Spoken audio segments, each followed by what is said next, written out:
Righto, g'day everybody. Let's check this out for a second. That was the weekly total. Now that was with 2 days that I was home at 2 o'clock. Latest day I think I got back was 3:30. I think that was possibly yesterday, Friday, when I was mowing that property next door. And for this week, for what I got accomplished as a solo operator, was huge. Big things now for the business going forward. I've got my regular systems, everything else in place for franchisees coming on board and or employees. So I know what's achievable. Again, with them earlier days, that gives them an extra 2 hours to achieve what I achieved this week. And even with that, it's been a long time perfecting the systems and procedures and everything else, root density, just to get this to them optimal levels. Now, it can still be bettered a lot more, simply by that root density. If I could get, like I spoke about earlier in the week, if you had a whole street, you imagine how many lawns you could do if you just went bang, bang, bang, bang. And it's like one thing to say, oh, if you get contracts for nursing homes and things like that. I've got contracts with commercial places, and we've just found that they're the worst for payments, all right? There's no disrespect at all to them that I've got. It's more the fact that it takes them, they do like monthly, 2 monthly, 3 monthly, sometimes, turnarounds before you see any of that money. So it's harder compared to typically my residential clients pay within the week. So all these things you got to factor, but if you think about it for your root density, them residential lawns, if you just go bang, bang, bang, as many as you can get in a row, next door neighbours, 2 doors down, 3 doors down, same street, same postcode especially, that's huge, all right? So perfecting that will be the goal long term now. Pretty much we're just gonna cap it at what it's at, comfortable. I am comfortable with where we're at, where we're sitting, and what we're able to achieve even by staying here. What I've got to now do is bring people on board, show them the light, so to speak, show them just how you can build this up to something similar or better. There's a lot of people doing it a lot better than I am, but it's simply learning and growing, you know what I mean? Everything that we do day in, day out.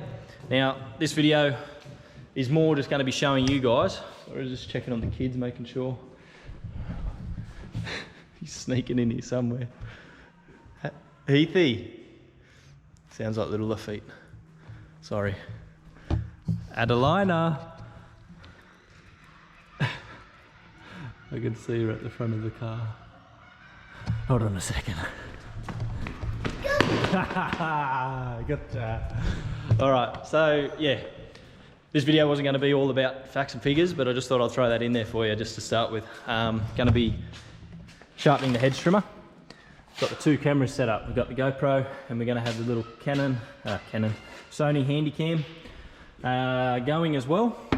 So I'll show you my process. Pretty much just set it up in the vise, and I'm going now to get out the tool that I use. I'll show you exactly what that is in one moment.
Rightio, so this little tool called a die grinder. This is very heavy duty for what we're using it for today, but the benefit of this is quite significant when it comes to sharpening these hedge trimmers. I've just noticed the little bit on the end screwed off, so I'll find that in the box. But these little bits simply get right in between. I've done a video on this before, I'll tag that up there as well. But this one's just going to give a bit different angle and just show the process once again, because there's surely a lot of people now, a lot more subscribers have come on board since that haven't seen these getting used. So then that just simply slots in once I find that other bit, and away we go. You'll see just how quick and efficient this is, and not that often that you really have to do it unless you're going through some really thick brush was what I was going to say, but thick twigs.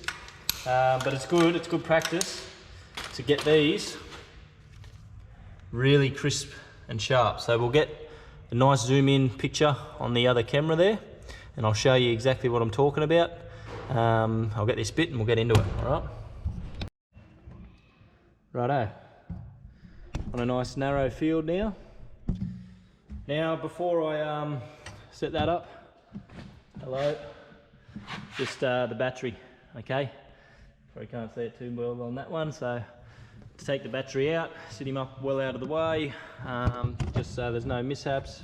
Of course, being electrical, anything can happen, but you just try and be as safe as you can be.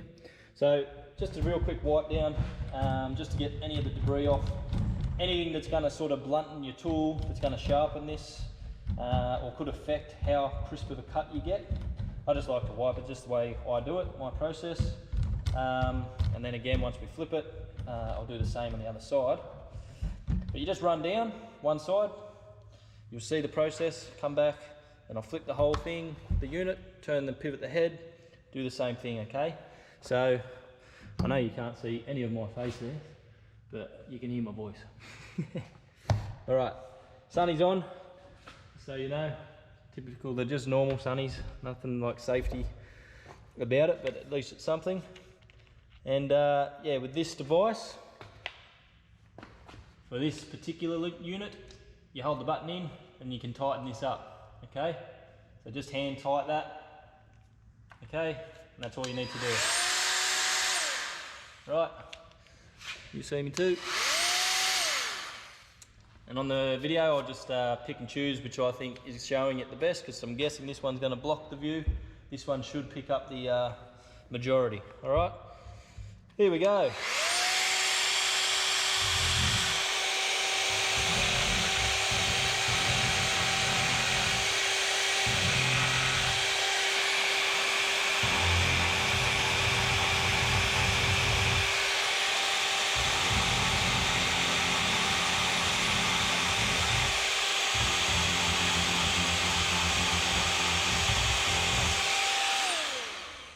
Stop it there.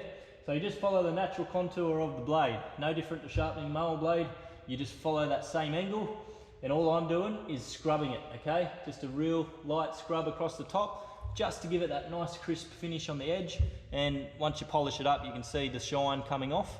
I'll get a zoom in picture again on this camera, and you'll see exactly what I mean. So from here, I'm just gonna speed it up. You'll see the whole lot, flip it around, and then I'll show you the end product, all right?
Rightio, hopefully you got most of this in here. I'm going to run back along, flip it, do the whole lot, get as much footage from both, show you the finished product. All we're concentrating on is getting rid of the burrs, following the same contour of the blade. That's it, not rocket science, just sharpening with this little device, making it a lot quicker. You've got to be real light-handed, be very, very careful. As it's skimming along one direction, you'll see it wants to pull itself off or on, and it wants to eat into that metal. So you're gonna have to just hold it steady and firm, but also lightly skimming across the surface of the metal. Again, if you haven't had much experience with grinders and using power tools, this is a step that you have to work up to. Try it on, just go to a garage sale, buy a cheap bloody hedge trimmer. Practice on that would be my advice, and then use it on your $1,000 piece of equipment, okay? Not that it would be $1,000 to replace your blades, it's just you'd rather not, okay? I'm gonna run along, follow along on this and this camera. Cheers.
Rightio, got the camera up there for a different view for you. Gonna flip this over, finish the other side, and that'll do it, guys. I'll show you the final stages of it, which isn't too exciting, but it's just a matter of spraying it, checking these screws the whole way along, making sure they're not too tight, not too loose, giving it a once over. You can really clean these up, make them shine. Typically I just worry about, are they usable? Is it sharp? It's no different with the blades and the deck. I don't worry too much about the outside of a mower. I worry more underneath the deck, keeping that clear, and I keep the blade sharp. That's the most important thing. I'm not too concerned with how pretty my machines look, simply for the fact they get dirty so quickly, and people aren't paying any extra for me to have a pristine looking lawnmower.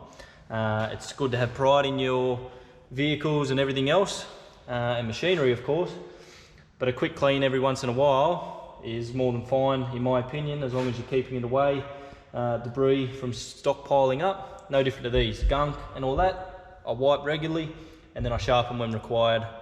That's what it's designed to do. Grease this up in between and all the gears in here. You can take all this apart. I'll show you that probably just in this video, because that's one thing that you got to stay on top of to make sure everything's running smoothly. Everything else on this is electrical. So this is where it's at. This is the business end of it. This is what you want to maintain, okay?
Righto guys, real quick, I've took it apart, just you would have seen on this camera, sitting up the top here now. And what I want to show you is just how dry that actually was, okay? I'll even get a better camera angle here. Righto, 7% battery on here. Got the camera up the top, going to zoom in, but what I want to show you is just how dry that actually was. So all I do is grab your trusty rag, give it all a bit of a wipe out. You can see the gunk, okay? It's not worth keeping that old stuff in my opinion. I just like to clean out all of it. It's just all a bit sticky, a bit icky. And you really want to dry it out, get your fresh stuff in there. Typically, I don't apply it to this. It's all for the gears, okay? You don't want to overdo it. You don't want to make the unit struggle on these gearings. So we'll get this sorted. I'll show you exactly how I do it and wrap the video up, guys. Righto, super quick. Let's run through these. So, as I was explaining earlier, canola spray used just prior to cutting anything that is green, right? Before you cut your hedges, spray your canola spray all over your blades, bottom and top. This is for the end of the job. Once you're packed up, you're going home or you're not going to use it again. Typically, this WD-40, anything similar, inox, this is what I use just to get rid of any water that is on the blades there. Now these two, silicone spray also used inside these gears, okay? And obviously this is the grease I use, which gets pumped out via that, okay? I'm gonna get a little overhead view, 3% left on this GoPro, and that'll probably wrap up the video. Thank you for watching, and enjoy the content next week. Plenty coming. See you. Bye-bye. Also, like and subscribe if you're enjoying it. Don't forget that, it's all important. It helps the algorithm, helps everything, helps this channel grow, helps getting out to as many people as we can, just all around. Helps everyone out, okay? Cheers, bye.